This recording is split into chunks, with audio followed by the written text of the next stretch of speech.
বন্ধু গরম তো ভালোই পড়ছে, এর তোরে কি জাম গাছ আছে? বন্ধু একটাই তো জাম গাছ আছে, জায়গাটা খুবই ভয়ঙ্কর। ভয়ঙ্কর, তাতে কোনো সমস্যা নাই। এই তোরা কি যাবি? না বন্ধু, আমরা যাই পারবো না। এই তুই লল যাবি? আচ্ছা ঠিক আছে। এ বন্ধু দাঁড়া, আমার একটু পিসাব আছে, আমি পিসাব করে আসি, তুই একটু জাম খুঁটে আয় যা। আচ্ছা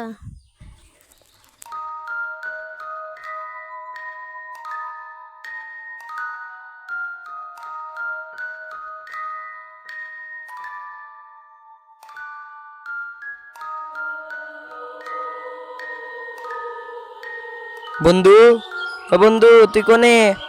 বন্ধু, হে বন্ধু।